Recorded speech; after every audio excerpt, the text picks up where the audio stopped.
this week with the news that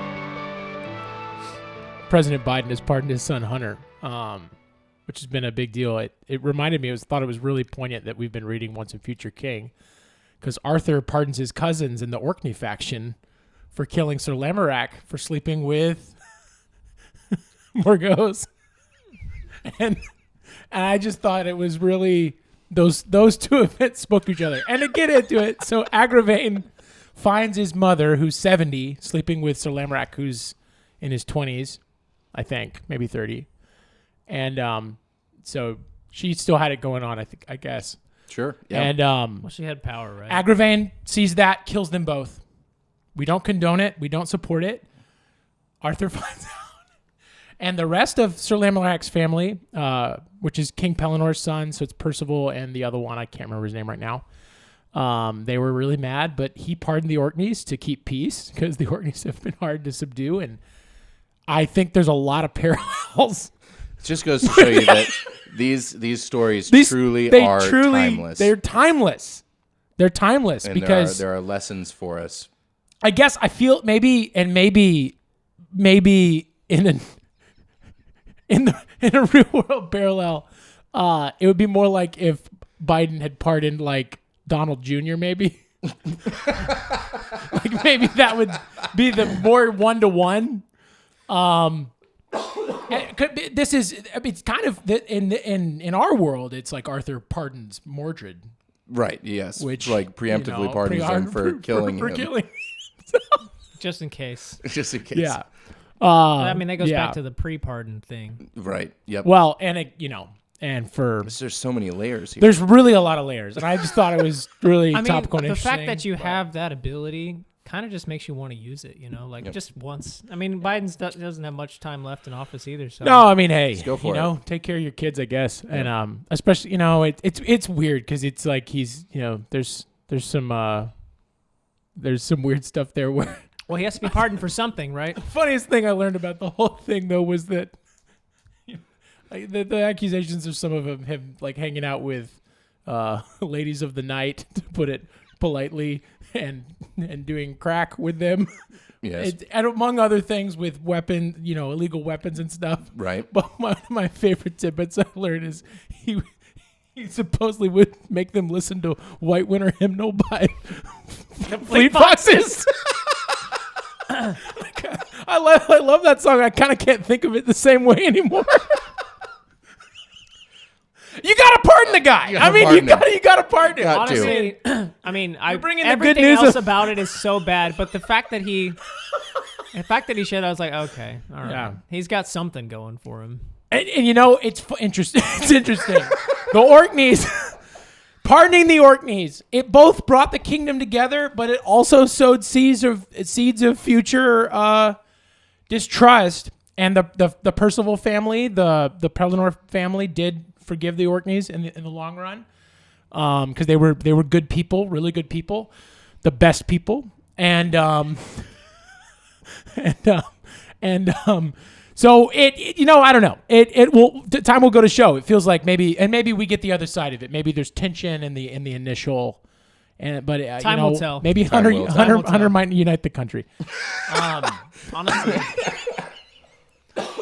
on that note, now he has the opportunity to unite the country. Hello, good evening, Michael Van, and welcome to the Undertowers podcast. My name is Steven. I'm Daniel. Sam. And that was a first excerpt of our political show. We're taking a hard right.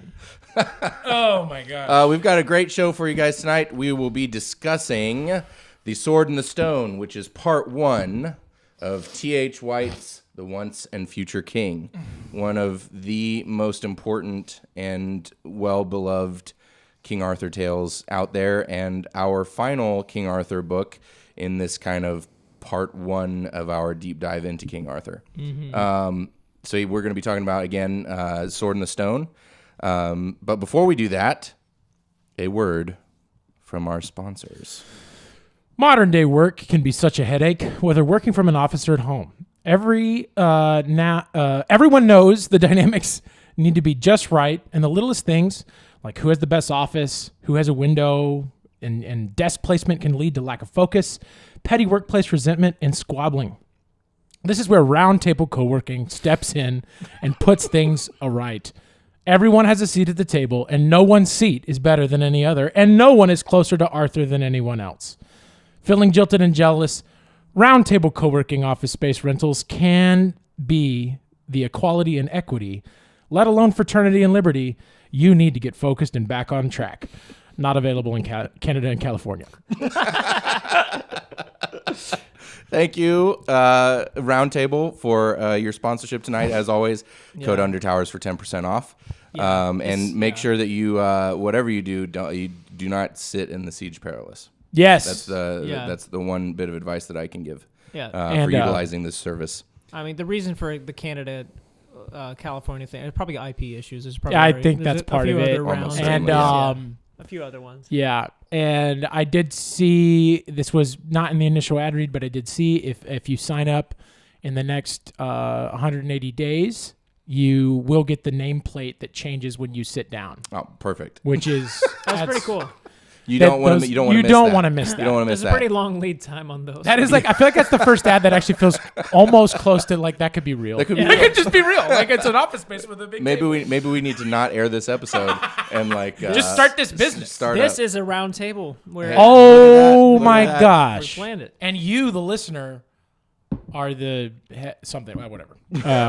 We're going off the rails here. We're right, really so- trying to make it fit. The Sword and the Stone. Once and Future King, I feel like, is fairly well known. I'm gonna guess though that most people probably would know the Sword and the Stone from Disney, Yes. Well, the Disney adaptation that came out in the 60s. Absolutely. Which I just rewatched again today Yeah. in preparation for this episode, and I should have. it's so good. It's so good. And honestly, it's ripped from the pages. it is truly. It's only an hour and 20 minutes. It cuts a bunch of stuff. So it's a Disney animated movie. It obviously cuts a lot of stuff, but as far as like capturing the feel Yes. and the characters and like the world of this book, it's honestly, I would say, one of, if not perhaps the best Disney adaptations. I think that's probably right. Certainly when compared to something like The Black Cauldron. Yeah. Which again, I've, as we've talked about previous, I need to rewatch as like an adult and not an angry teenager. But they obviously were not trying to stick very close to the book. No. Right. The filmmakers that made Sword in the Stone were obviously trying very hard to stick Yes. to the source material, And at least spiritually. They cover most of the book that is best suited to be animated. They cover most of the most imaginative moments. And so like they leave a lot out that's really good. It's all really good stuff. But they really hit those points, and the points that they do cover, they really are just wonderfully done. Yeah. I read it the first time, not realizing because Sword in the Stone, like I even knowing the first book was called that, it just didn't connect to me that it's the Sure. Disney movie, and I also wasn't even sure the timeline of. Well, both and those honestly, things. I only watched it as a kid myself a couple of times. Sure. I've seen it many more times since because my kids like it. It was a big one when I was growing up, so I had a relationship because I was with it. But the first few chapters don't have much in it. It's actually a little. It picks up a decent amount into the book, and I remember I was reading it, and this was last year when I first went through it, and being like, wait, what? Like, This seems so familiar. This is like Yeah. that they're turning into animals, and like what's going? And then I was like, is this? And then what's funny is I'd heard somebody else suggest this too once, that I was like, is this like an expansion of the Disney film? Right, sure. And not realizing it was the Disney film was an adaptation. Obviously, then did some Googling and realized this when everything was released. And I was like, oh my God, I had no idea that the Sword in the Stone. I just thought it was like Disney's little King Arthur thing. Sure. You know. So Sword in the Stone was written about 30 years before the Disney movie. Yes. So 1938 was when Yes. the first edition came out, which is an important date thematically. Yes. One interesting and important thing to note, this copy on the table here is the Once and Future King is how the books are sold now. Yes. And in the process of assembling all of the stories together that T.H. White wrote, there was some editing. Yes. And so there are some bits and pieces that are a little different. I haven't read the unedited, or I shouldn't even say unedited, but the original version. No. I would like to, so that I can compare. So I'm not even going to say better or worse. It's just a little different. I think there's some scenes maybe that got put later in the story, Yeah. and there's some scenes that got changed a little bit. There's a scene or so. I believe my version of the Sword in the Stone has all of the chapters. Okay. But I'd have to look that up to make sure that was right. Mm-hmm. The second book, though, although that I might not be right about that actually.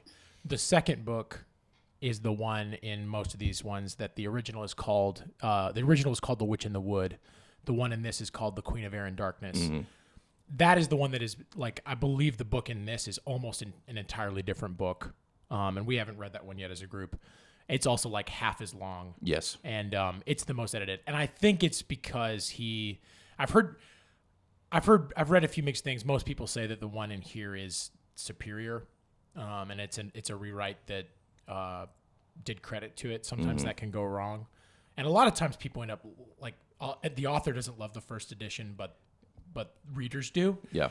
Supposedly that book is not that one is not that example, and it's actually, I think he's really mean about Morgause is most of it. Interesting.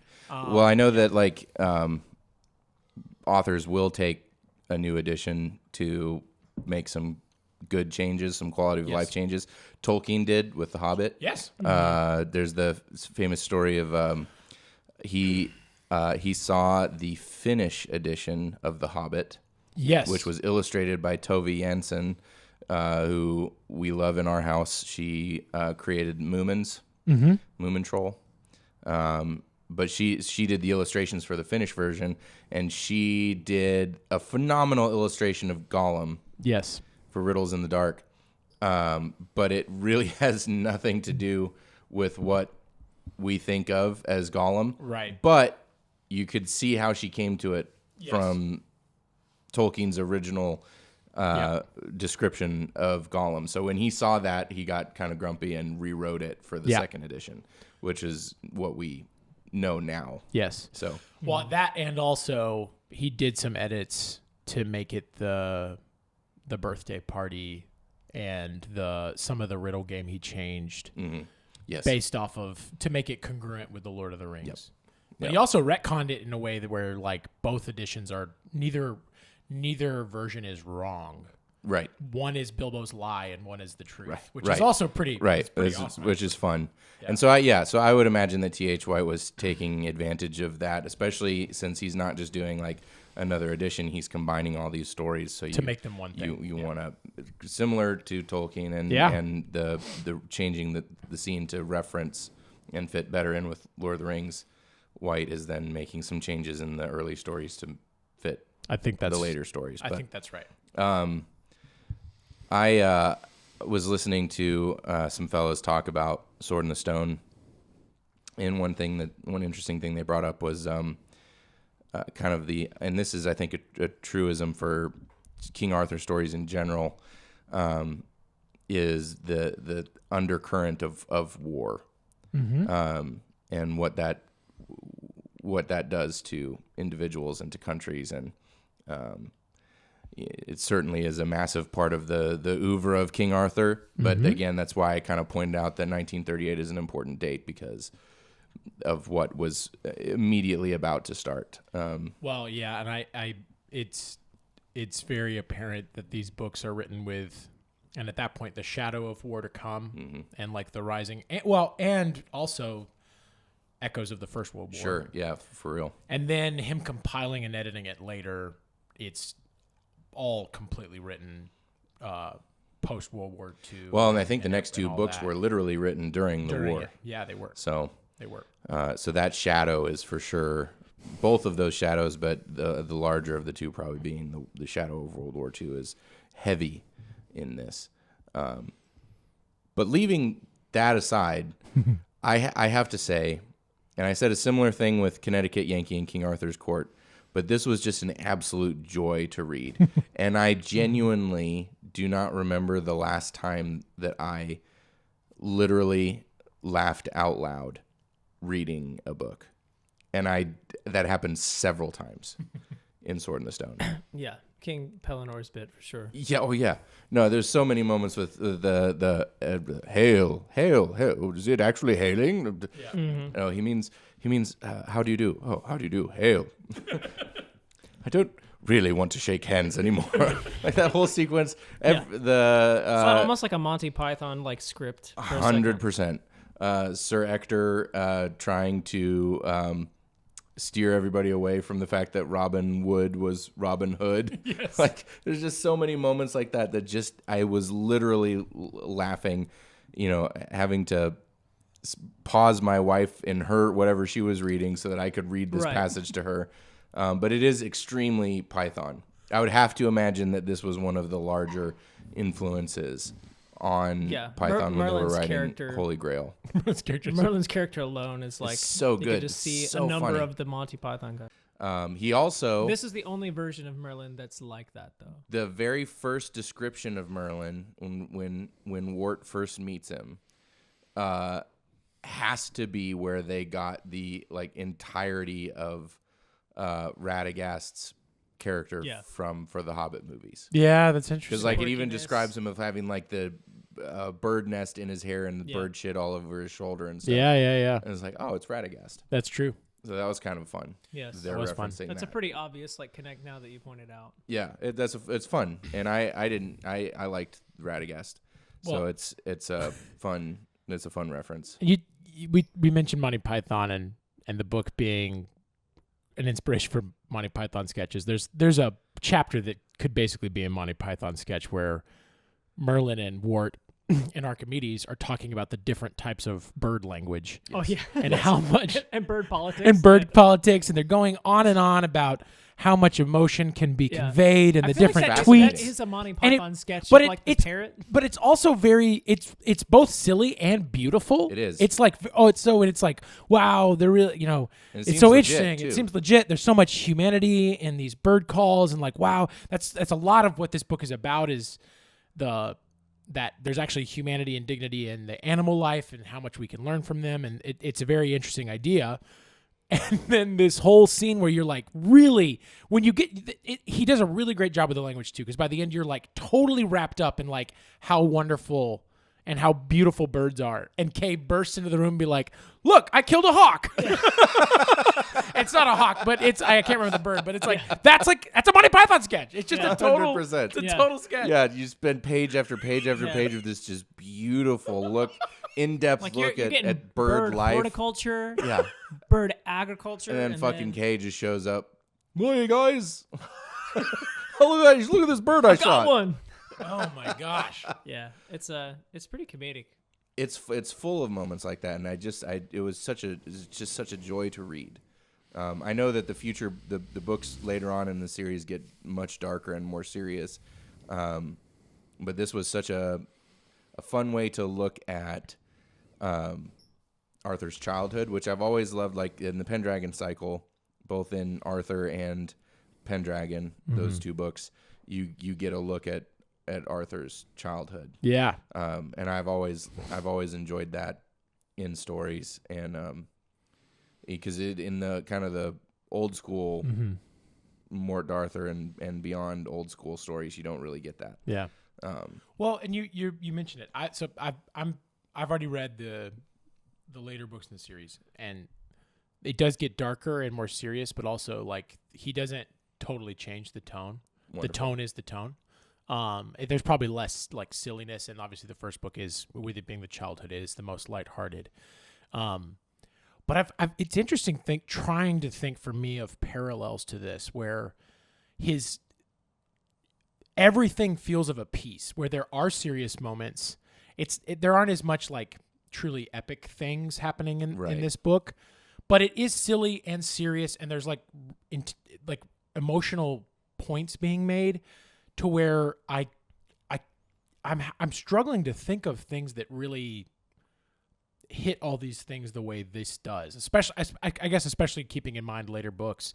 And I don't know, it's almost like Wes Anderson movies almost, like, which obviously are maybe more stylized, but they're very silly. Well, I mean, and it's a movie, so they and have it's a lot movie. more than just words on a page. Absolutely. Right? But similar vibe. Yeah.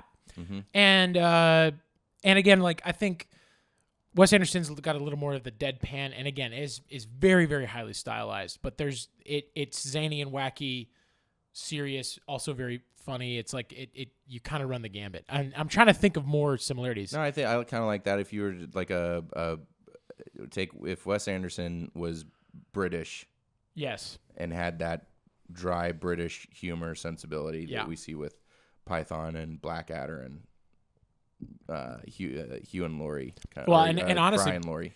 It is though. It's not Hugh Laurie himself. Well, Hugh Laurie was in Fry and Laurie. It was Stephen Fry and Hugh Laurie. But it is those things, if those had a serious angle to them as well. But I really find the way it mingles those two themes, it does it really well. So one of the, ironically enough, and I think this is one of the best things about it, is one of the Monty Python characters, Merlin. Yeah. He's also has some of the more serious stuff. Like Absolutely. Again, when we first meet him. So Merlin's kind of the thing about Merlin in this story is that he is existing backwards in time.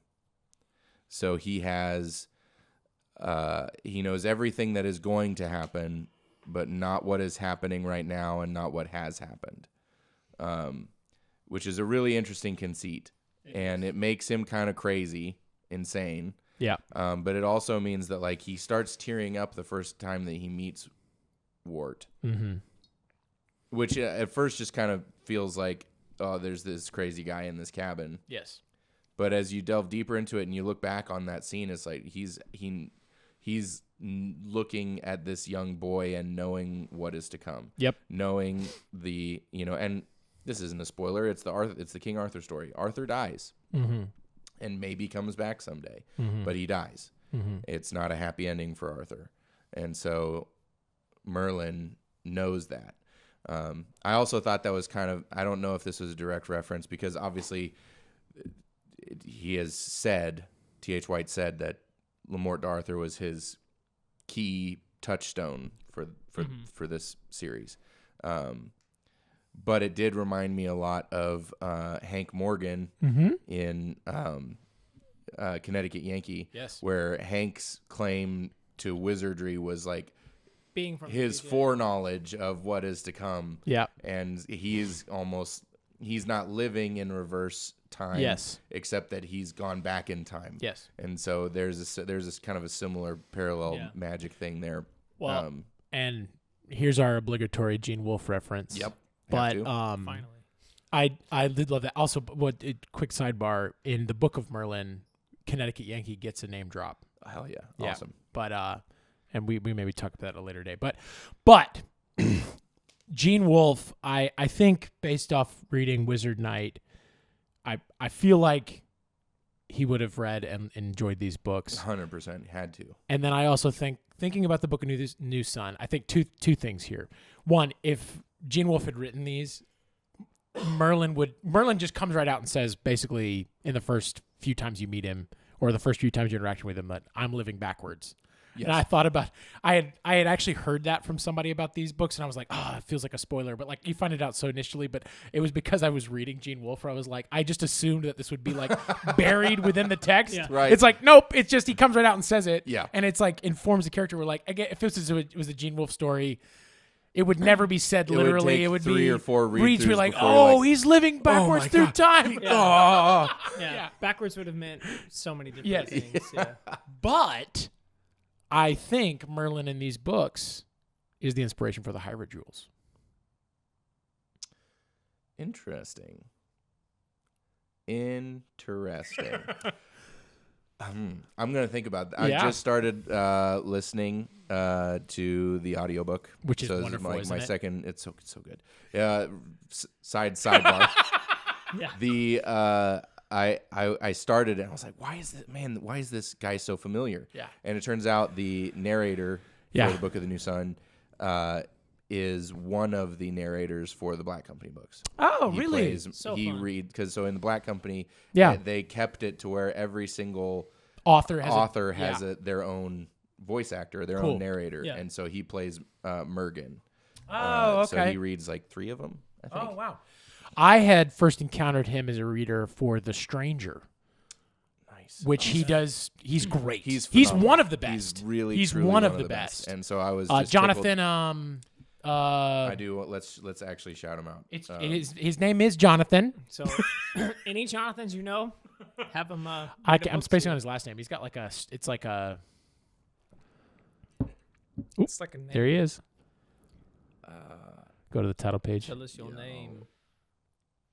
But actually, it's interesting. The Stranger is a interesting, I think, actually touch point for Book of the New Sun. Jonathan Davis. Jonathan Davis. Yep. There it is. But he's fantastic. He's one of my absolutely favorites. fantastic. Honestly, if I see his name connected with an audiobook, I'm like, I'd honestly, I think I'd listen to him read anything. Yeah, truly. Okay, so closing that We're back sidebar. on. Yeah. Hyrule Duels, that's fascinating. I'm going to be thinking about that as we go through. Yeah. And that sidebar. So, one thing I heard this quote from T.H. White.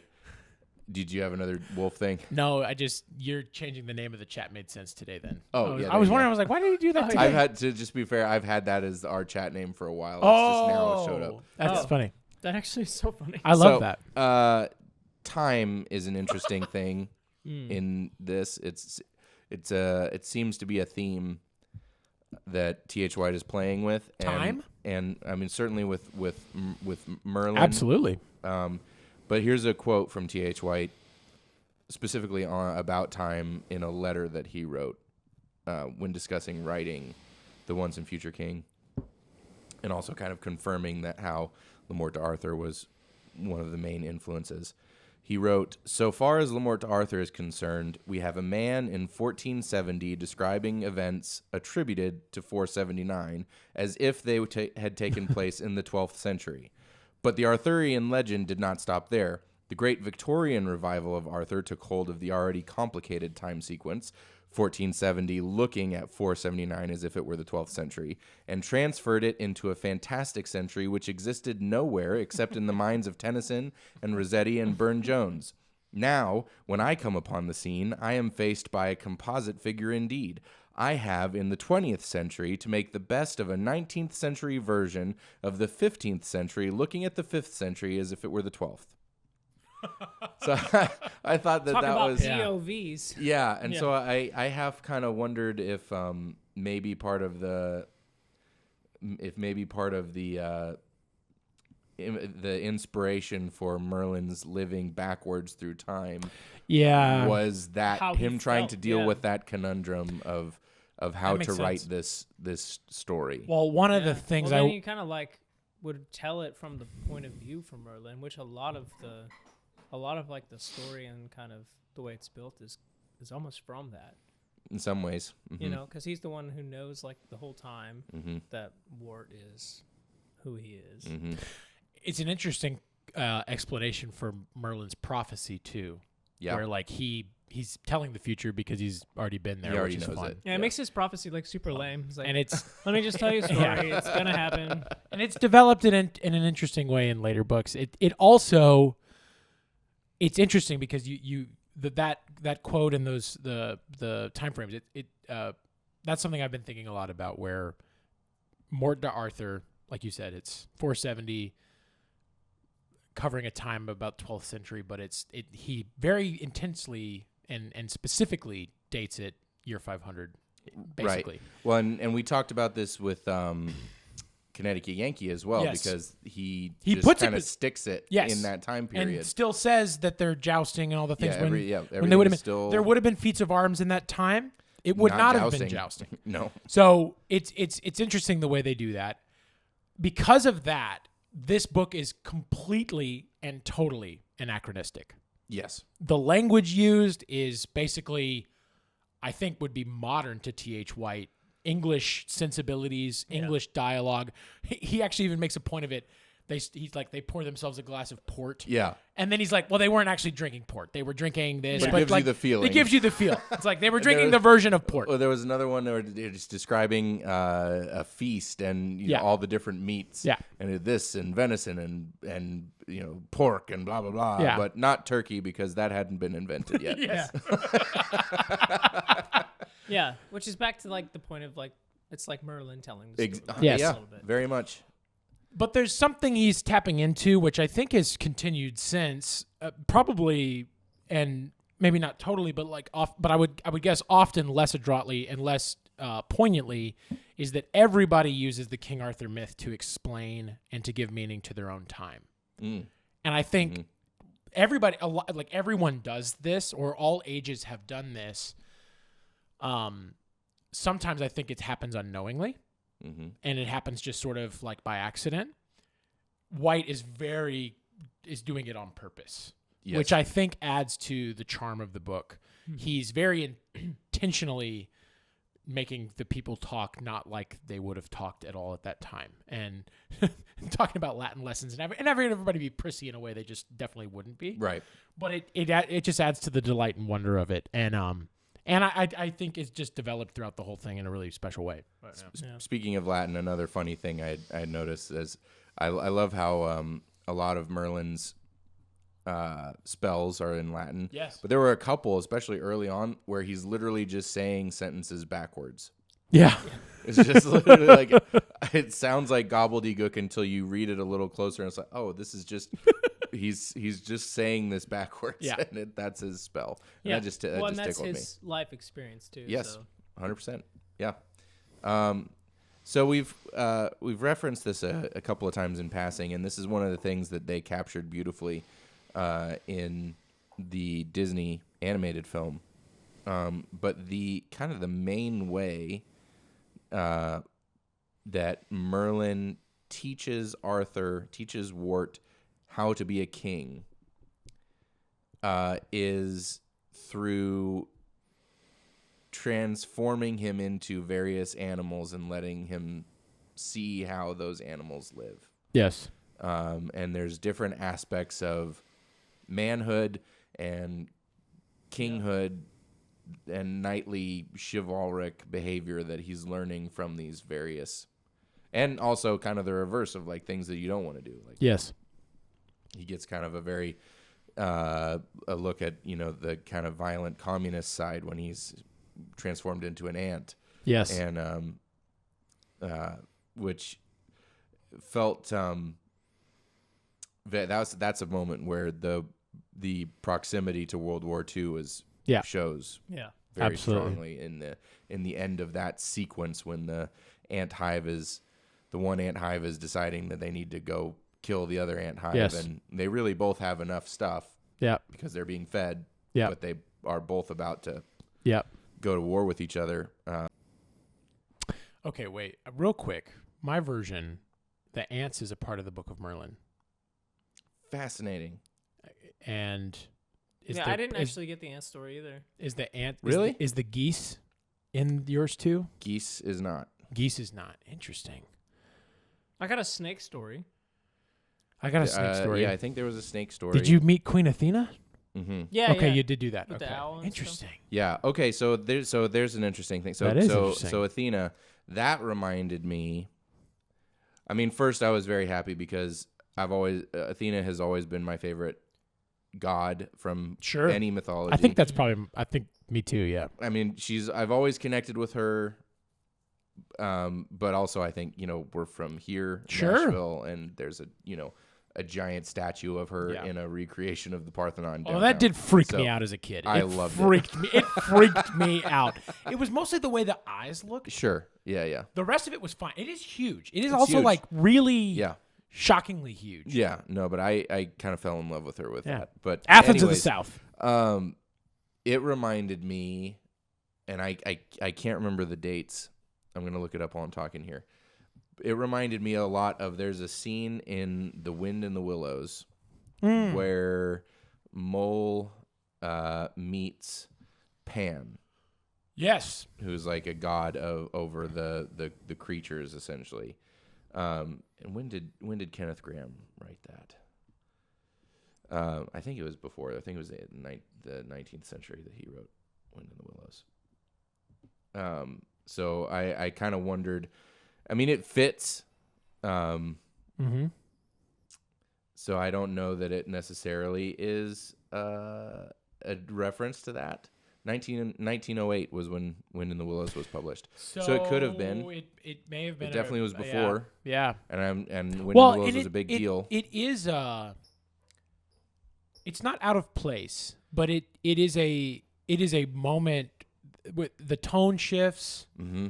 And It's it very shifts specific in a similar and interesting. way. Yeah, I think it's I think it's probably I think they have to at least he has to be riffing on that. And it strikes me interesting too, and makes me think that it has to be a reference in some way or a riff, like you said. But like the fact that it's both they're both Greek gods. Yeah. In the middle of England. Yeah. It feels like a. But then when he can hear the tree talk as things slow, and then like that whole sequence is really well, and the trippy really thing great. where it really slows down even further. Yeah. Or speeds up rather, I guess, so that he can see the mountains growing. Yes. And like that concept of like if you could actually watch time fast enough, and again another time thing. Yeah. If you could watch that fast enough and speed it up, you could actually see the earth itself and the geology and the mountains and everything as living creatures that have voices and move Yes. over the planet. It's just that they are going so slow That we can't. understand it. Yes. It's cool stuff. It's so cool. It Very was such a cool image and really kind of trippy and one of those things where like this is a tangent. There's a place the Pantheon in Paris that has this massive pendulum that hangs from the ceiling, and it's constantly swinging. And if you look at it for long enough, you see it starting to like make a circle essentially as it swings back and forth. Yeah. But it's hung in such a way that the pendulum doesn't move. It just goes back and forth. And what you're actually seeing when you watch the markings on the floor and seeing it spin is you're actually watching the earth spin, not the pendulum. Oh, and weird. When that clicks, it's like it's a almost vertigo kind of thing, because you're seeing something that you know in your brain exists, but you're so small you can't fathom it. We can't fathom the earth moving. Yeah. And it was not so physically dramatic, but it was that idea felt similar to me, where it's like if you could just look at this from a completely different perspective outside of our tiny humanity, Sure. that the mountains themselves are living and moving things. Yeah. That's Very cool. very, very cool. Gotta see this pendulum. It's sick, dude. It was wild. But did you guys have a favorite animal transformation scene? It's a great question. I like the fish one. Like it reminded me of the cartoon so Sure. much. Yeah. That's the one They I nailed it. Yeah. Yeah, I feel like the bird one was kind of not close to the book at all. It's really. probably the most different. the hawk he just one? like kind of gets chased around by a hawk for a while. Yeah. Well, and then it ends in the movie. It ends in Madame Mim, Yes. which is not in this version. There is a Madame Mim. There was a Madame Mim battle in ours. Yeah, I But think it's moved it's in moved. this one. Okay. In this Yes. compendium, it's moved to a different book, I believe. Interesting. Yeah. It was in Madame my Mim version is in not. Sword in the Stone. Because here's another thing. Apparently, Interesting. So, in this updated version, the Once and Future King version, when Wart and Kay team up with Robin Wood Yes. and Maid Marian to go rescue folks Yes. from the meat palace of the fairies. Yes. In this, it is Morgan Le Fay. That was in mine too. Was Yes, it? Okay, yeah, it 'cause was apparently Morgan Le Fay. in maybe the very first version, it was Madame Mim, I think. Interesting. And then he changed that to to Morgan. Okay. So in ours it is Morgan in mine it was Morgan Le Fay, but there was the animal shifting battle with the change shapes battle. yeah. Does So occur. which is interesting because I guess these edits happened after the Disney movie came out. Must have. Yeah. And I don't know. I wonder where that's moved to, but in my version that battle and it happens in the same way it does basically in the movie, which honestly that doesn't really count as animal transformation, but I love that one. My favorite, if it's not the Merlin Madame Mim battle, my favorite would be the what does Arthur get changed into? When He gets changed into the fish, and that's kind of where he one of the differences, and obviously this is a book versus movie kind of thing. In the book version, and he doesn't just get chased around by the pike. They actually interact with the pike, and that's kind of his first kind of glimpse at talking to like a king. Yes. And the danger and the weight of that. And that scene is awesome. It's awesome. Mm-hmm. But the one, what I meant by that was at the last one where he meets the hedgehog and the badger. I don't remember what he is. He's in a that badger. Scene. He's a badger. Yeah. Yes. Wart gets turned into a badger. Yes. And this is the last of his lessons. And the hedgehog is so funny in that scene. Yeah. But I really enjoyed that one. That also felt very Wind in the Willows. Yes. I agree. That felt very Wind in the Willows. One of the craziest, I think, descriptions of what it felt like, I think it was when he was a bird. Yeah, because Archimedes threw him a mouse. And he's like, here, eat this. And he's like, okay, I have to. And then he said, it kind of tasted like a peach. Yeah. With like the fuzz So of a gross. peach. And he's like, it was sweet. I was like, this is disgusting. Yeah. But also, that was wild. it probably does have a nice taste to it. For if you're an owl, absolutely. Well, and a mouse would be eating like grass and stuff, so it makes sense that it would be kind of sweet. Again, I don't know. It really grossed me out. I was like, wow, that stuck out. Yeah, Like, no, that was stuck out awesome. pretty stark in contrast to I liked other animal experiences. I liked the ant sequence.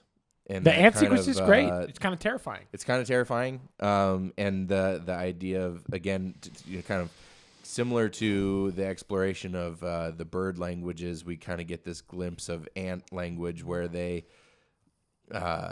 only call things something is either done or not done. Yes. And he kind of translates that throughout the sequence. T.H. White is kind of translating it for us. Do you get all the mammy and all that? Yeah. And the weird songs that are played and everything. So that is in this one, not in the Book of Merlin. I also liked the his time in with when he's turned into a Merlin. Yes. And he gets to go hang out with all the hawks, and I like that scene too. that was kind of great. Like his look at kind of military life. Yes. And I loved that they do all the goshawk regalia and the goshawk that he spent a night in the Forest Sauvage trying to rescue and find is this like crazy PTSD just psycho colonel who's like wildly racist and yelling about damn Bolsheviks and damn politicians, and then also like quoting Shakespeare all over the place. Yeah, like it was beautiful. It's great. It's such a great sequence. Mm-hmm. But I thought it was the coolest conceit that his Merlin's lessons to Wart, knowing that he's going to become the king. Yes. The king, like not just a king, the king. His lessons to him were mostly being turned into animals and getting these little kind of glimpses of life. It's awesome. I also loved the giant sequence was great. Yeah. I loved how it was such all the time that we've spent reading and talking about Wizard Knight, and this was a vastly different giant. This is like an actual giant than any Angerborn. Yeah. Like he's 10 feet tall, which is like so big. It's like even Goliath was only 9 foot something. Yeah. And then just also being kind of derpy. Yeah. Was great. But that was great, and then also, of course, the whole sequence of where Wart essentially begs Merlin to give Kay a quest, and that turns into this adventure with Robin Hood. Was so fun. I had no idea that Robin Hood was going to be in this story. Yeah, what a fun surprise. Wasn't that great? So great. And then the whole Robin Wood joke is amazing. It's great. Yeah, it's honestly, so good. I can't ever think it's Robin Hood anymore. It's like it's Robin Wood. I know, it's so fun. It's like just getting somebody's last name a little bit wrong. Yeah. And just being corrected constantly on that. Like, yeah. Robin Wood, actually. Once he's there though, me and Steven with a V and not a PH. Stephen. Not Steven. Stephen. Well, and obviously these things, it's interesting because Howard Powell's an American author. It did make me wonder because he's obviously famous for his Arthur series, but he's best known for his Merry Adventures of Robin Hood. Absolutely. And mingling those two, which maybe has been done before, but like I do feel like for English myths, especially more recent ones, those are like the two. Sure. The two big ones. And they also like Robin Hood and King Arthur feel like maybe different sides of the same coin. Well, and I've heard of, and this maybe is just English propaganda, but I've also heard that kind of the legend of William Wallace is essentially a Robin Hood. Interesting. A version of Robin Hood. Sure. So, but yeah, it is, Tolkien created Middle-earth to give the English mythology. Yeah. But before that, yeah. Robin Hood, King Arthur, yes. These are the mythological beings of the English. Absolutely. So, absolutely. Yeah, so seeing them together was made sense. Just fantastic. Absolutely loved it. One other thing I found interesting in this other podcast I had listened to, and kind of while we're on the animal discussion, was how so many of the main characters kind of have an animal companion in some ways. Mm-hmm. Like Wart with his dogs, Merlin with Archimedes, even King Pellinor with the questing beast. The questy beast. It's a questy beast. Which is it's a bigger deal also in this one than it is in, it's mentioned in Mort, but I think it's pretty brief. Yeah. It just seems like a big waste of time. It's also just it's such a weird. I gotta go questing for the beast. Well, and I love how even in this, it seems like a waste. It's absolutely a waste of time in this until he discovers that, oh no, the questing beast was like enjoying this and now is dying because it doesn't have a reason to live, and I've forsaken it all for the sake of a feather bed. So funny. So good. Just wanted life's comforts. Yeah. So good. Oh my god. Such a silly character. It's such a weird. The silliest King Pellinor that we've seen. It is absolutely 100%. And it's a weird. The questing beast, like the way it looks, is just strange. Which honestly, I can't even remember the different parts It's of it. It's a leopard's body with a snake's head, and then cloven hooves. Oh, cloven not, hooves. not, so yeah, weird. it's But not then it real, sounds but like 30 hounds on the hunt. Yes. When it runs, which also is like, what? Like that's the part. It's like, okay. But I love the description. This is a spoiler, whatever. But when Pellinor and the questing beast have reunited and they're gonna go on questing and chasing after each other again, and she describes how they let the questing beast back out of the castle and it runs away, and King Pellinor is essentially just standing there counting to 2,000 or whatever to play hide and seek. He's pretty playing much, hide and seek, and then rides out and immediately rides off in the wrong direction. Yeah, he's like plucky comedic relief. I love this book so much. Yeah, it's been fun to read all of the Arthur stuff, but this is the one that the only one, and it's interesting that Lamort is kind of his foundation in writing this, because this is the only one that really explains the life of Arthur before he was the guy, because it always, I mean, he's really young when he draws the sword and is just made king. Yeah. I mean, how old is he? 12, maybe 10. Well, or in the book, he's there is a 6 year. There's a 6-year gap. So he's about 18. Yeah. Regardless, but he's super young. Yeah. He becomes the guy, and this book is the only one that gives you him at a really weak impressionable, kind of dumb stage. Yeah.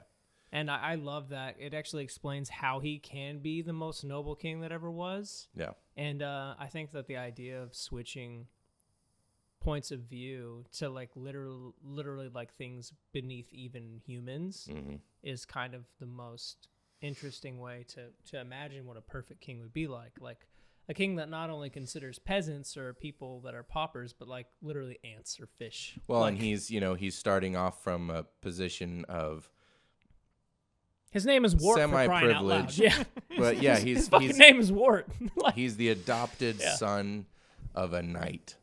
So like he has a certain level of, if kind of we a bastard, want to use right? 21st like, century you would guess parlance, he's a bastard, right? yeah, If you- for yeah. sure. But he has a certain level of privilege compared to the peasants that are working for Sir Ector. But he's not a king. He's not in line for anything. He's not even in line to become a knight. Yeah. But until Maybe he's a squire. he's going to be a squire to Sir Kay and then maybe eventually become a knight via that tract. But it's not like he's being born into the position. Yeah. No.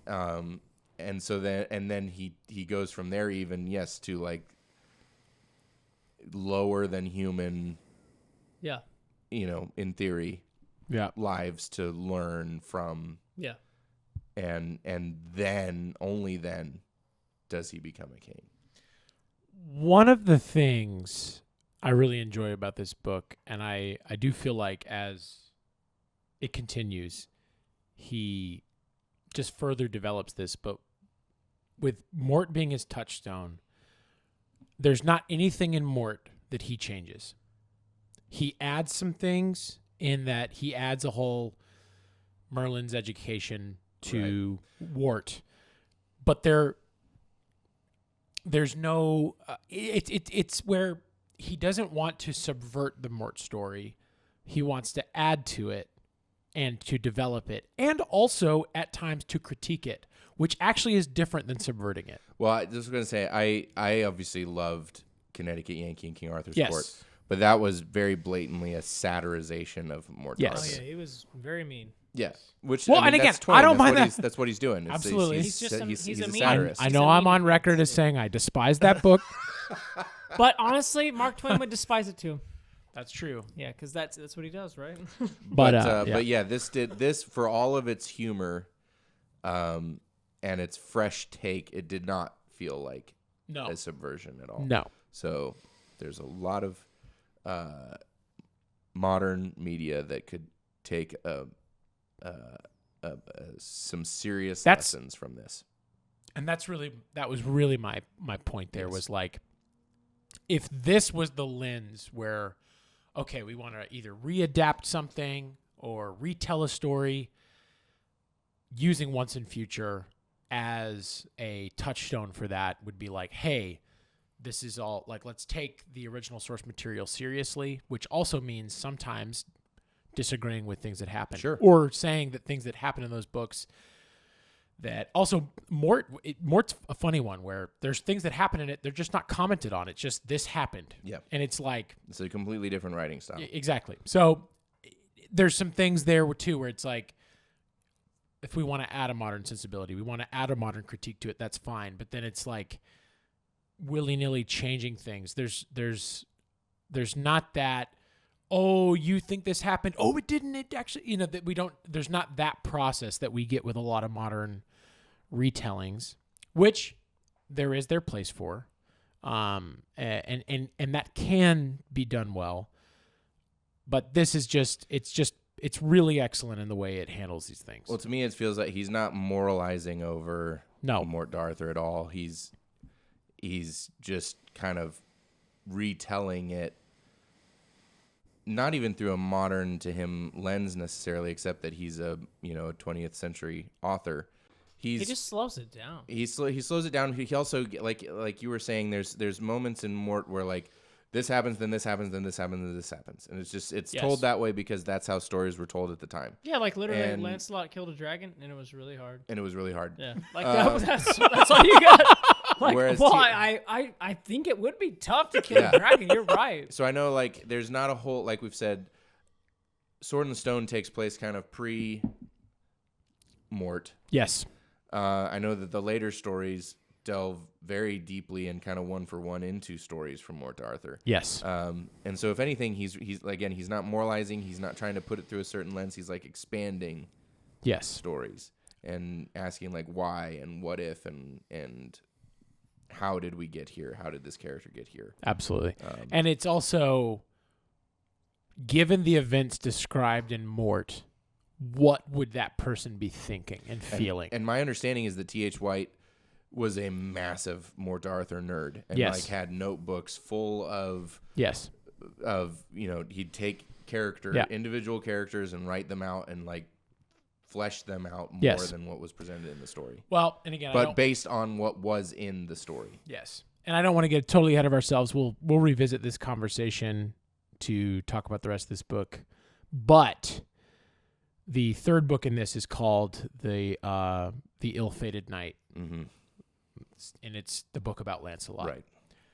Where As you might that's the guess. focus. That's the focus of that book. It's not the only thing covered in that book, but that is the focus, and that's not getting ahead of ourselves. But again, Lancelot in Mort is a very complex character, but we get very little, not nothing, but we get very little of what characters are thinking and feeling in that book. But Lancelot in Mort is a very complicated and complex character because it's like he's the best knight, he's doing all this stuff, he's amazing, he's helping, he's the best. But then he's also having an affair. Mm-hmm. It's also vague about what that actually means, but it's like he's having an affair with his lord's wife, with the king, but who's also his closest friend, and it's like it's not vague, but it's like wait, he's both of those things. He's the best. Everyone loves him. He's also the most accomplished. He's also doing this, and that book tries to reconcile those things, not to justify it. And I don't want to get ahead of it because you guys haven't read it, but it's just like, what would the guy who's that's their life, what would his life be like? And that's it. And then honestly, it might be my favorite of them all. It's really, really wonderful. I'm so stoked. I'll have the whole thing finished here soon. Yeah. Because I love it. And spoiler alert, too. Okay, so 2 weeks from now, we're going to be having our first annual Christmas party episode, which will be live on YouTube. Jingle bell, jingle bell. We will be We're just gonna revisiting sing that the whole time. Yeah, we're just gonna sing. It's Hope that's okay. it's the Undertowers Christmas sing along episode. It's like Carols by Candlelight, if you will. There you go. But we'll be revisiting our top favorite sci-fi fantasy book lists that we made in our very first episode. That's right. And I got Top 4 three pages. hottest, heroines. Yeah, I got 4 pages into this, and I texted the guys being like, well, my list just changed again. So before we wrap this up, let's do some casting. Let's do it. I have not been able to do a modern casting for this because I genuinely, honestly have a hard time imagining a good movie being made now of They sure have tried, Sword in the Stone. know.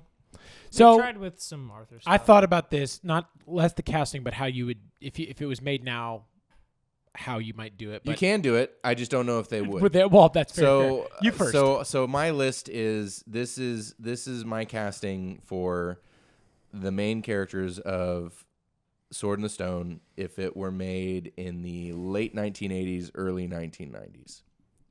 So for Wart, So some people have aged out, is what you're saying. yeah, and some people are no longer with us. But so for Wart, we have Christian Bale. Nice.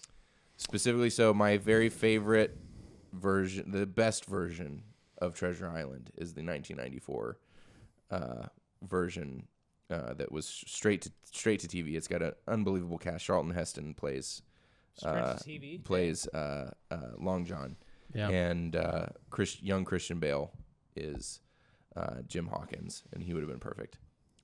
Kay is Kiefer Sutherland. Wow. Amazing, yeah. In the 80s. Sir Ector would be played by Oliver Reed, Okay. who is his final movie was Gladiator, the first one. He famously drank himself to death Right. while that movie was being made. Okay. Who was But he he was in also Gladiator? Athos. He was the guy that trains Maximus to be a gladiator. He owned the gladiator. Oh, school. that guy. Yeah. But he also was one of my favorite things with him was he was Athos in the 1970s, I think, version of 3 and 4 Musketeers. Oh, cool. And then for King Pellinor, I would cast John Cleese. Yeah. Sure. Perfect. Yeah. He's got to be somebody. Yeah, got to. And then for Sir Grummore, we would have Brian Blessed. Yeah. Yep. Excuse me. For Merlin, I originally was thinking Richard Harris, Right, because but Richard Harris didn't have the goofy side that Merlin needs in this. So I think with some makeup and obviously a big fake beard, I would cast Eric Idle, so another Python. Interesting. And then I added for Robin Hood and Maid Marian my Willow reference. I would have Val Kilmer for Robin Hood and Joanne Whalley for Maid Marian. Okay. Not Kevin Costner. I love that. All right. No. He already played Robin Hood. That's what I was, I figured, give him another So that's chance. I would give a lot to see that movie. Okay. So that's my casting opinions. I love a that. 1980s, early 90s version of Sword in the Stone. I love that. think that'd be great. It's funny because we already have an animated Sword in the Stone, but I was thinking about doing it right. I think I would, if you were doing a live action, I think I would do all the animal scenes, like claymation or stop motion. I love that. Or Muppets. Muppets or something very kind of odd. Mm-hmm. Or just cartoons like Space Jam. And I almost said just cartoons, which cartoons would totally work. Or honestly, it might be even like one of them is a cartoon, one of them is a claymation, one of them it's like all of them are different. that vibes. Nowadays they would just make it actual fish talking. Well, that's the thing. I don't want that. I don't want and no shade on it. I don't want the Lion King remake stuff. No. I don't want that. And again, I know a lot of people like those. And they're making more of them. Clearly, Mufasa, yeah, the Mufasa thing. Again, I hate it, but no shade if you like it. I hate it, but I don't hate you. Yes.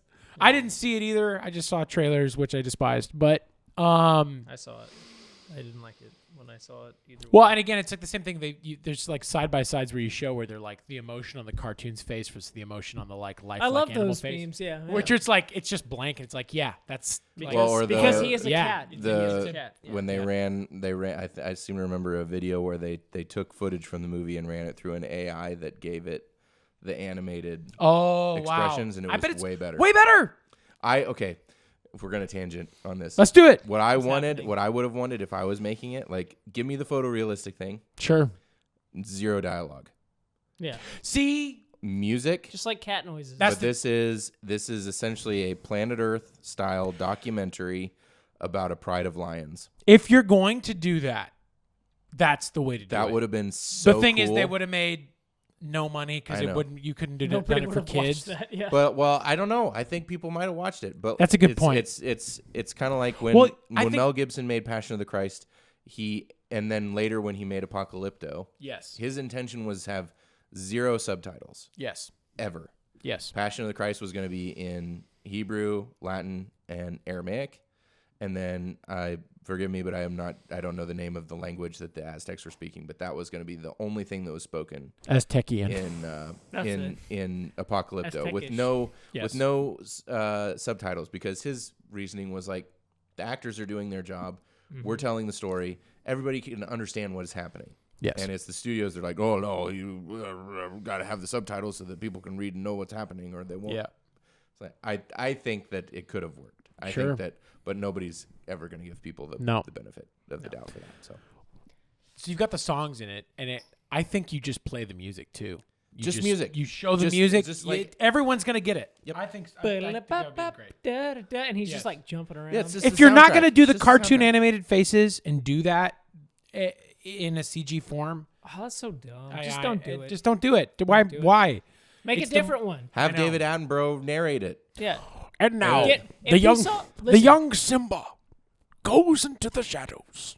Killed his father. If a lion grew up with a meerkat, he would just eat the meerkat when he was older. He wouldn't have any. But you know, you could skip that. You could have the same story, but just no dialogue and photorealistic and everything. So random tangent. But any modern casting thoughts for? That's also what I thought of the Beauty and the Beast remake. No dialogue, just real people on mute, walking around. Just maybe a bit of French, Absolutely. a bit of 100%. a bit of French here and there, but Yeah. Let's get weird with it. yeah. Let's get back to the silent era of film. Yes. That's what's missing right now. I was really wanting just like black and white and like, you know, if they can Just make return. it real grainy. It's time. It's past time. We need to reset. We need a hard reset. I honestly don't have any modern casting ideas except just Henry Cavill. Right? We just it's just Henry Cavill plays all the parts and we're good. So I would switch John Cleese around. I always thought of him as Merlin. Sure. I think you could now I would. You could have now I would. older John Cleese. Sure. See, it's a good question. The thing is, like the younger actors, I have a hard time with nowadays. You could find Tom somebody. Holland would probably be a great Wart. He would be a great Wart. He's also like almost 30 now. Except Yeah. I know. It's like He just looks like a tiny boy. it's, okay. You know, the sequel, he's not maybe going to look like King Arthur. No. So that's the whole. But no, he would do a great job. But obviously, I feel like there's a lot of routes you could go Merlin and feel great about it. But I think you nailed it with the ancient. I think it needs to be an days. 80s or 90s movie. Yeah, I think so. That's when it needed. I think so. All right. Yeah. This has been another episode of the Undertowers podcast. I'm Steven. I'm Daniel. Sam. And like we mentioned, 2 weeks from now, we will be having our very first annual Undertowers Christmas special. It will be live on YouTube. Come join us, hang out, add some comments. And if you like tonight's episode, give us a like, give us a subscribe, leave us a comment. It helps us with the algorithm. And check out Hole Dweller. He does the music before and after our show. Check out Horsebread. Check us out on social medias. We love y'all. We'll see you at the next episode. Mario.